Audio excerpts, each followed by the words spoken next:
Bonjour à tous et à toutes, bienvenue sur Free Matin. Défalcation sur salaire des agents permanents de l'État ayant effectué des mouvements de débrayage. On est allé jusqu'à dire qu'ils seront considérés comme ayant abandonné leur poste de travail très prochainement et seront traités comme tels. Nous ferons le débat dans un instant avec Elia Diran. Bonjour. Bonjour. Vous êtes journaliste à Canal 3 Bénin.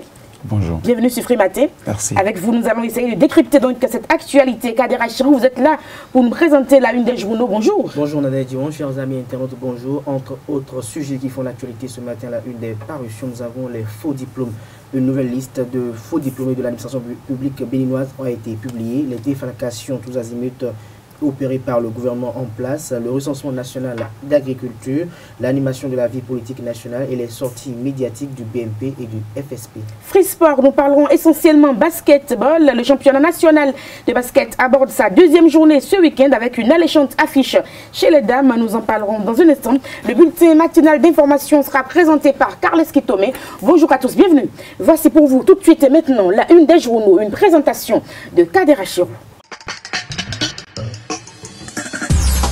Bonjour à nouveau, chers amis internautes. Nous démarrons par le quotidien Nord-Sud qui affiche en manchette ce jour sortie médiatique du BMP, carte blanche aux réformes et réponse à l'opposition. Toujours avec le même canard, en délicatesse avec la justice française. Lionel Zinsou met en danger le patrimoine culturel béninois. Actu Express, charivari autour du dossier de faux médicaments, la boîte de Pandore à Taorenro, la cible facile. Maître Alao parle d'un dossier vide. Toujours avec le même canard en deuxième titre à la une. Front social et crise politique au Bénin, urgence d'une décrispation au Bénin, la paix sociale et l'effectivité de la démocratie pour un développement harmonieux. L'économiste, développement des télécommunications au Bénin, les priorités de l'ARCEP Bénin à l'horizon 2021 sont à découvrir aux pages 2 et 3 de l'apparition du jour du canard. L'événement précis, échange à bâton rompu sur l'actualité politique nationale avec l'honorable Adam Bagoudou. Il parle de la gouvernance du président Patrice Talon, du phare à l'AFIA et de la dynamique unitaire. Le matin libre en manchette, dossier FNM protégé par l'OEC, une grosse débitrice en liberté. Toujours avec le même canard, face à la détermination de grévistes, Patrice Talon sur le point de capituler. Chadaré, le combat sera mené, l'UNSTB dans les rues mardi prochain. Soleil levant, Ligue panafricaine UEMOA, Gilles Rondolo et Diogène Seni Enda sèment l'unité africaine au Bénin. Le premier siège physique de la Ligue inauguré hier à Cotonou. Gilles Rondolo et une délégation de la Ligue attendue ce jour à Lomé. L'investigateur du jour, atelier de sensibilisation des élus communaux sur le dividende démographique, un plaidoyer pour une meilleure appropriation des concepts de population développement. La boussole, après les échecs de négociation, le gouvernement déclare les grèves illégales. L'exécutif s'érige en juge administratif. Les réactions de Amoussou, Michel Adjaka et autres à découvrir dans les colonnes du journal. La roue tourne selon Naomi Azaria, ancienne ministre de Thomas Boniaï. Nord-Sud quotidien, nous revenons avec le même canard. Fonction publique, 37 détenteurs de faux diplômes ont été démasqués. Le Béninois libéré à prison, lancement d'un appel à candidature à la police républicaine. Les anciens policiers déjà pénalisés, ils ne méritent pas ce traitement. L'autorité doit prendre ses responsabilités, estime le confrère. Atelier national sur la gestion des terres et des paysages forestiers au Bénin. Abdoulaye Biotchane, ministre du Plan de Développement, prône la préservation de l'écosystème terrestre et aquatique. Le matinal, nouvelle stratégie du nouveau départ, le chef de l'exécutif et le BMP au front. Le pays émergent traque de toutes parts au Bénin par le régime de la rupture. Sébastien Germain à Javon implante une usine de production de kérosène en Côte d'Ivoire. Le Soleil Bénin Info, défalcation sur salaire pour fête de grève illégale et menace de radiation. Les grévistes se mordent les doigts. Les syndicats sont contraints à reprendre le chemin du travail. Le progrès, tension sociale, les évangéliques oriente talon vers le consensus. Le CES écoute les partenaires sociaux, les grèves qui violent les textes. L'opinion aujourd'hui face à face entre le chef de l'État et les responsables de l'Église évangélique, appelle aux concessions nécessaires pour un dégel de la tension sociale. Diakpata, mouvement social au Bénin, le gouvernement décidé à aller jusqu'au bout. L'autre vision, démantèlement de faux diplômés, le ménage continue dans l'administration publique. Nous passons au quotidien Le Meilleur. Rencontre hier entre le chef de l'État et les responsables de congrégations évangéliques face à la situation sociale. Les pasteurs évangéliques invitent à une sortie de crise. Et pour finir, l'autre quotidien qui titre en manchette rencontre avec les responsables chrétiens évangéliques. Les défalcations ne sont pas une sanction selon le chef de l'État. Merci à vous, Kader Achirou, pour la présentation de la une des journaux. Nous allons bouleverser l'ordre normal des choses et passer au débat avant de revenir au bulletin matinal d'information et sport pour boucler Frimatin de ce jour.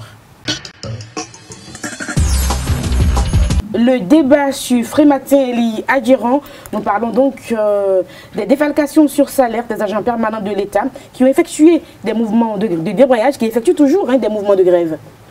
Absolument, comme il est connu de tous, le gouvernement va toujours au front et garde toujours sa position, monte toujours la tension et veut toujours pas fléchir.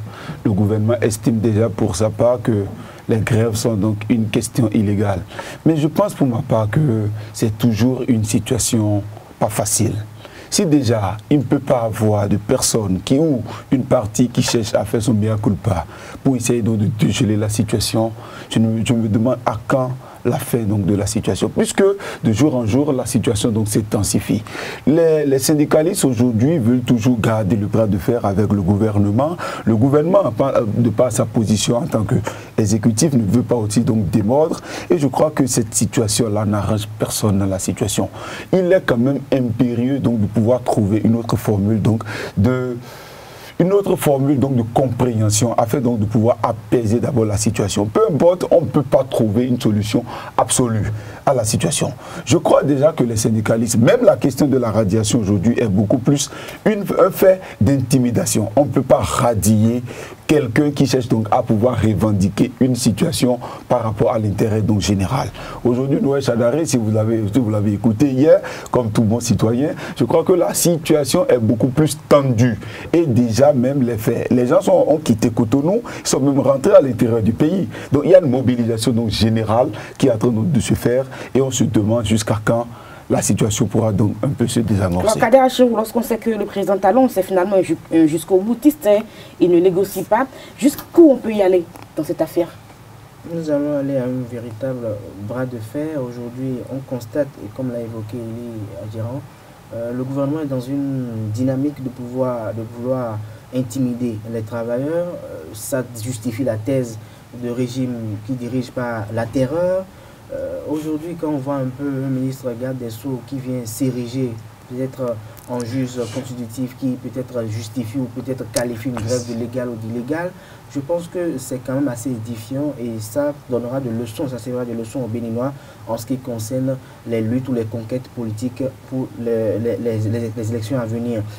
Par le passé, on a vu les mêmes qui nous parlent aujourd'hui de grèves, qui aujourd'hui sanctionnent les grèves, encourager des grèves par le passé, œuvrer pour que des grèves soient effectuées, œuvrer parce que pour eux, ce sont les grèves quand même qui libèrent un peu, ce sont les grèves quand même qui donnent à l'aboutissement ou qui constituent le canevas qui conduit quand même à l'aboutissement d'une finalité plus ou moins heureuse pour le bonheur des travailleurs.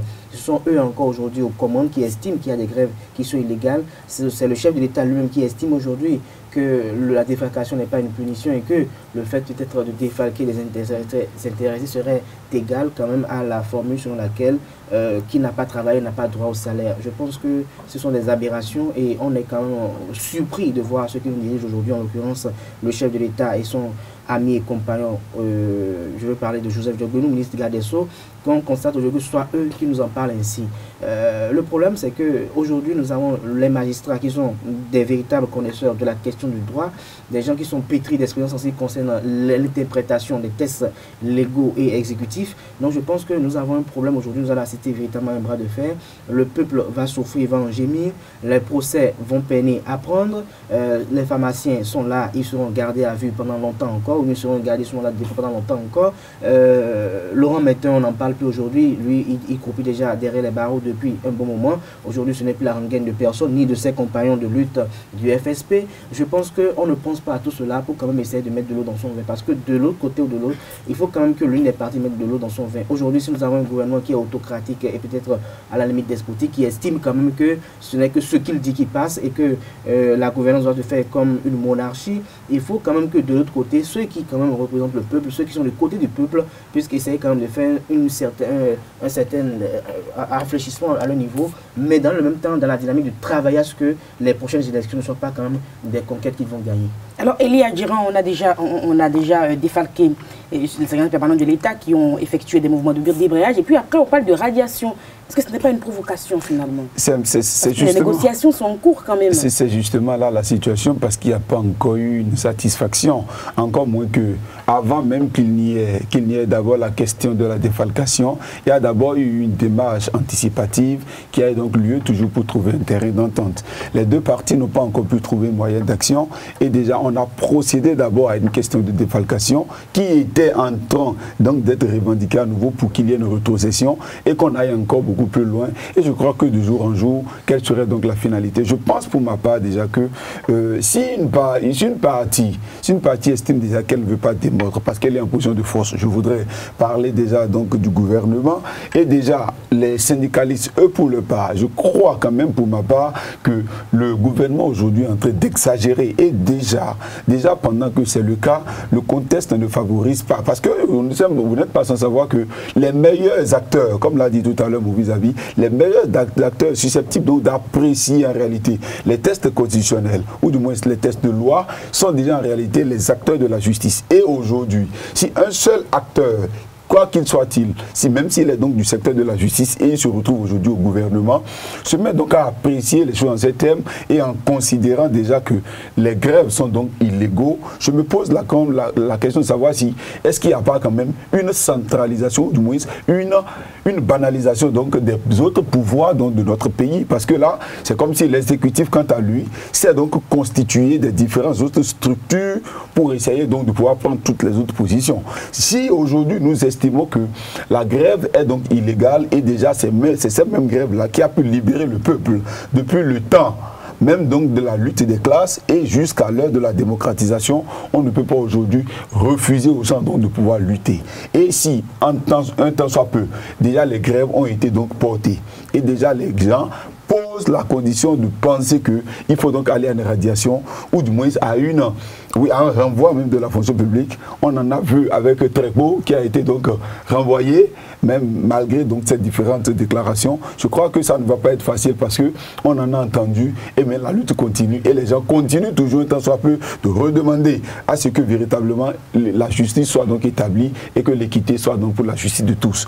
Et aujourd'hui, si tant est que le gouvernement continue en ces termes, j'ai peur et j'ai effectivement peur parce que cet affrontement ne serait quand même pas facile. La population souffre et déjà aller entendre et j'estime quand même pour ma part qu'il entend. Si déjà aujourd'hui les gens se refusent donc de faire quand même la concession pour essayer donc de geler la situation, on sait quand ça commence, mais on ne sait jamais quand ça finit. Mais je ne le souhaite quand même pas pour mon pays. Adjara Chirou, pour finir rapidement. Je dirais que je suis d'accord quand même avec le gouvernement d'une part en ce qui concerne que les réalités de 1990 lors des grandes luttes ne sont pas quand même les mêmes avec celles de 2018, celles de 2019. Mais dans le même temps, il faut quand même essayer d'appréhender, parce qu'on aurait cru déjà au soir du 6 avril 2016 que ce gouvernement serait le gouvernement qui va diriger avec le moins de front social. Parce que quand on connaît quand même les accointances à la limite incestueuses que le chef de l'État a eu avec les différents responsables syndicaux et les différents membres des corps assimilés, on aurait cru que le chef de l'État est en parfaite symbiose avec les uns et les autres. Mais aujourd'hui, on constate que c'est le gouvernement lui-même qui quand même jette de l'huile sur le feu. On constate que c'est le gouvernement lui-même quand même qui incite à la révolte et qui incite quand même à l'insurrection. Il n'y a pas de main invisible quand vous décidez de ne pas payer le salaire à des gens, quand vous estimez qu'ils ont fait des grèves et que vous les défalquez. Vous voulez faire quoi dans un contexte déjà où la morosité économique est criade et elle sévit drastiquement les populations et que vous-même vous en êtes conscient et que vous décidez maintenant de faire des défalcations, si ce n'est pas jeter de l'huile sur le feu, à quoi on veut s'attendre? Le gouvernement lui-même en est conscient qu'en voulant annoncer quand même cette défalcation, il sait que ce ne serait pas quand même, ce serait une pilule amère à être avalée par les responsables des centrales et confédérations syndicales et par les travailleurs d'ailleurs. Donc je crois que quand ils nous voient de près aujourd'hui ce qui se passe dans le pays, on est à même de se dire, sans risque de se tromper, qu'il n'y a pas espoir. Il n'y a pas espoir et le désespoir est en train de s'installer progressivement face à la consternation et la désolation qui se fait montre à travers les visages qui ont quand même appelé quand même de tout cœur à à l'accession de ce pouvoir le 6 avril 2016. Aujourd'hui, les uns et les autres trouvent raison à Boniaï. Je pense que c'est tout aussi déplorable que tout aussi reluisant et tout aussi réconfortable, parce que quand on y voit de près ce que ceux-là aujourd'hui ont eu à mener par le passé, j'ai dit à l'entente de mon intervention, en ce qui concerne les grèves perlées et autres, on est à même de se dire que qui tue par l'épée périt par l'épée. Et je finirai mes propos pour dire qu'il est temps et impérativement temps que le chef de l'État aujourd'hui, Patrice Talon, loin de son haut standing de confort, de haute bourgeoisie et de grande élite, de pouvoir quand même se rapprocher plus de son peuple et de comprendre le véritable cri du peuple. Il ne s'agit pas de parler de réforme. Un peuple africain n'est pas identique à un peuple français ou un peuple peut-être des nations développées qui peut-être peut penser que réforme égale réforme. Et qu'est-ce qu'on va appeler encore réforme aujourd'hui? Cela n'est pas le cas. Il faut que les populations puissent manger, il faut que les populations puissent être plus ou moins à l'aise, se sentir à l'aise, car on ne peut que vivre ensemble, on peut être vivant pour vivre quand même, pour bénéficier de ces réformes. Et il ne sert à rien de pouvoir dire qu'on défacte des parents, qu'on défacte des uns et des autres, pendant que ce temps, vous l'avez supprimé déjà leurs avantages qu'ils n'avaient pas le passé et qui avaient permis à certains peut-être d'avoir des charges plus ou moins exhaustives. Donc il faut que le gouvernement mette de l'eau dans son vin et essaie quand même de comprendre, parce que le chemin est encore long et on ne veut pas assister à ce qu'on ne veut pas assister, parce que même si le chef d'État actuel pense qu'il est l'homme, le compétiteur né et qui maîtrise quand même la classe politique et qui maîtrise également les différents rouages du pouvoir, il peut être surpris car le Bénin est un peuple qui étonne toujours et étonnera toujours. Merci à vous, Kader Achirou. Elia Diran, merci. Je rappelle que vous êtes journaliste à Canal 3 Bénin. C'était le débat sur Free Matin. Merci d'avoir fait le déplacement. Nous passons donc au deuxième plateau, bulletin d'information sport. Le bulletin d'information sur Free Matin. Bonjour, Carles Kitome. Bonjour, Nadège. Chers amis internautes, bonjour. Le durcissement des mouvements de grève entamés par les centrales syndicales a fait l'objet de débats au cours du Conseil des ministres de ce mercredi. Le compte rendu à l'issue du Conseil a rendu public les décisions gouvernementales à cet effet. Il considère que ces mouvements sont illégaux et menace d'assimiler les grévistes à des déserteurs. Écoutons le ministre Joseph Tchogbenou. D'abord sur la question en ce qui concerne relative à la cessation collective de travail dans certains départements, encore une fois du secteur public. Il est regrettable qu'à la suite de mesures consécutives à la cessation collective de travail que le gouvernement a prises, que dans certains secteurs, l'on annonce et que l'on exécute un mouvement de grève qui ne respecte pas les conditions que nous venons de rappeler. Il est totalement regrettable aussi que la plupart des mouvements de grève dans notre pays ne répondent à aucune condition posée par la loi relative aux conditions d'exercice du droit de grève. Vous l'auriez remarqué que la loi prescrit que le premier acte, c'est l'acte de négociation, quel que soit l'objet du litige, et que cette négociation doit être nécessairement sanctionnée par un procès verbal. Un procès verbal qui en constate soit l'accord ou le désaccord.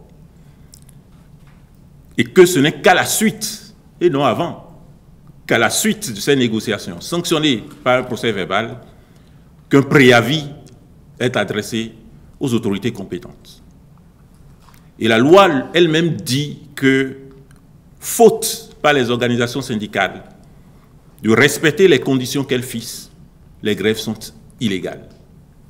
Le gouvernement ne peut que constater l'illégalité de ces grèves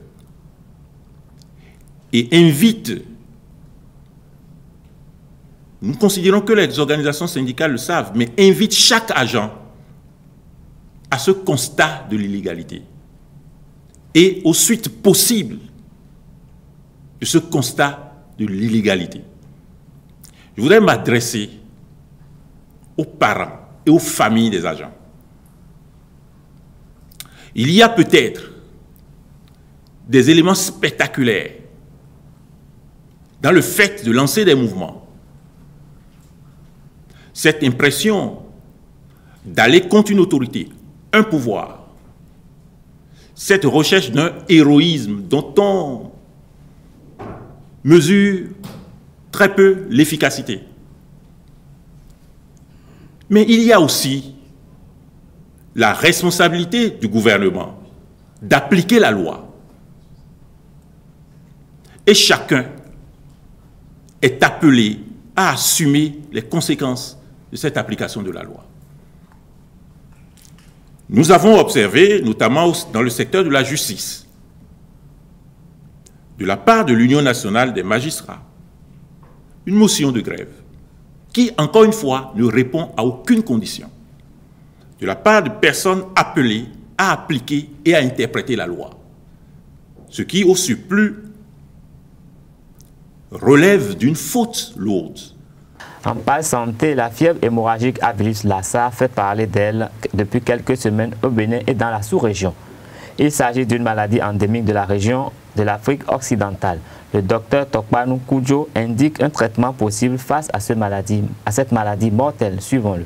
Il faut comprendre par fièvre hémorragique virale Lassa, je dis totalement la dénomination, c'est fièvre hémorragique à virus Lassa.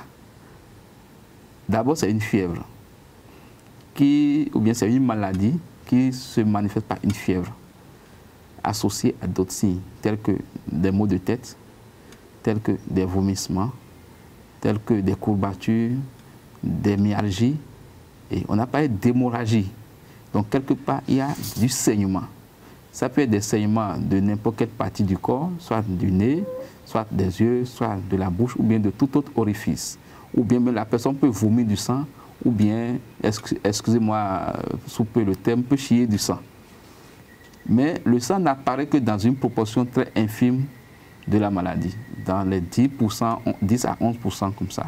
Sinon, les signes que je viens de citer, c'est globalement ces signes qui déterminent. Mais il y a autre chose. C'est une maladie qui survient dans un contexte d'épidémie. C'est ça que j'ai commencé déjà à dire.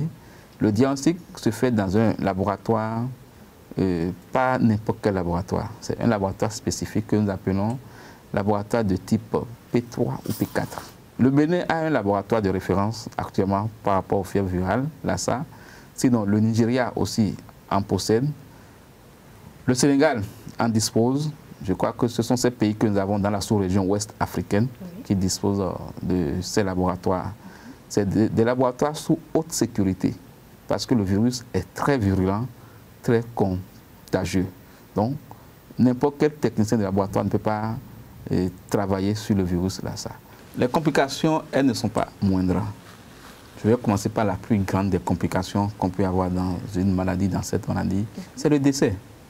Les fièvres virales hémorragiques ont cette particularité que quand ce n'est pas pris en charge de façon précoce, vous pouvez avoir jusqu'à 100% de décès. Heureusement, pour la fièvre hémorragique virale Lassa, il existe un traitement. Le traitement est à base de ribavirine, qui est un produit qui existe sous forme de comprimé gélule, mais également sous forme d'injection. Mais la particularité, c'est que quand vous attrapez le virus et que vous allez très vite au centre de santé et que le diagnostic est vite fait et qu'on vous met sous traitement, vous avez la chance d'être guéri. Hors de nos frontières, les autorités rwandaises ont ordonné la fermeture de 700 églises situées dans la région de Kigali en raison du non-respect des normes de sécurité et d'hygiène. Selon un journal privé rwandais, The News Times, cette décision a été prise suite à une opération de sécurisation des édifices religieux de la capitale. Opération qui a révélé que beaucoup de lieux de culte ont été construits en violation des normes de sécurité et l'exercice de la liberté du culte ne doit pas empiéter sur le droit des gens, affirme Justus Kaniga, un fonctionnaire rwandais. Au Nigeria, un portrait de la princesse Ife Ode Tutu Ademiyu, surnommée Tutu, peint en 1974 par l'actrice nigériane Ben Enwowu, estimé à près de 333 000 €, a été vendu aux enchères à Londres la semaine dernière à 1 200 000 €, soit 4 fois son prix. Ce sera tout pour ce bulletin d'information. Merci de rester fidèle à Zawe TV. Merci à vous, Carles Kitome. La grande édition du journal est prévue pour 19 h sur Zawe TV. Dario Sadiaboueno, bonjour. Bonjour, Nadège. Les sports avec vous dans un instant. Nous parlons basket avec le championnat national de basket qui aborde donc sa deuxième journée ce week-end avec une affiche assez alléchante chez les dames. Effectivement, Nadège, après le choc inaugural de cette saison 2017-2018 chez les hommes entre le champion en titre et son dauphin Renaissance et Espoir, le week-end dernier, les amoureux de la balle au panier vont vivre demain samedi une autre affiche alléchante. Energy Basketball Club contre Aspac Basketball Club. C'est l'affiche que cette deuxième journée du championnat national de basketball offre au public sportif. Mais avant le coup d'envoi de ce choc prévu pour 14 h, Olympique rencontre Destiny à 17 h, toujours chez les dames, et les hommes de Destiny jouent Renaissance Basketball Club à 12 h. Le dimanche 4 mars, chez les hommes, UAC fera face à AOL à 10 h et Olympique sera opposé à Aspac à 14 h. Entre ces deux rencontres masculines, les jeunes dames de l'AOL vont croiser leurs homologues de Renaissance Basketball Club. Et parlant justement de cette équipe, à ces jeunes de l'AOL, 2 étudiantes de l'ESAE donc figurent dans son effectif. Absolument, et 2 étudiantes qui ont pour nom Yassarat Lassisi et Anifa Osseni ont débuté le championnat national de première division le week-end écoulé contre Aspac. À la fin de la rencontre, elles ont lourdement chuté 110 à 14 pour les expérimentés de l'Aspac. Yassarat Lassisi, l'une d'elles, s'est confiée à nous au terme de la rencontre. Suivez. Moi, c'est Lassisi Yassarat, je suis en ATSS2 à ESAE. Je suis pivot. C'est ma première saison dans le championnat. Nous sommes venus jouer un match aujourd'hui contre l'équipe d'Aspac. Bon, que de bonnes impressions. On a retenu des leçons quand même. Bien vrai, notre équipe adverse était plus forte, mais bon. Ça prouve qu'on a du pied sur la planche et qu'on doit tout faire pour relever le niveau. Bon, l'objectif personnel, c'est relever le défi. Déjà commencer par revoir les techniques d'attaque, de jeu et tout ça. Voilà, bref, en gros, gagner quoi. C'est donc sur cette interview de Yassarat, c'est bien ça, que nous mettons un terme à Free Sport. Merci d'avoir été avec nous. Merci Nadège, bonne journée à vous. Bonne journée, bon week-end surtout. Nous sommes vendredi. Oui. Carlos Kitome, qu'est-ce qu'il y a de prévu? Oui, mais je crois que le festival du Nouvel An chinois continue ses activités avec un grand spectacle aujourd'hui au Centre culturel chinois.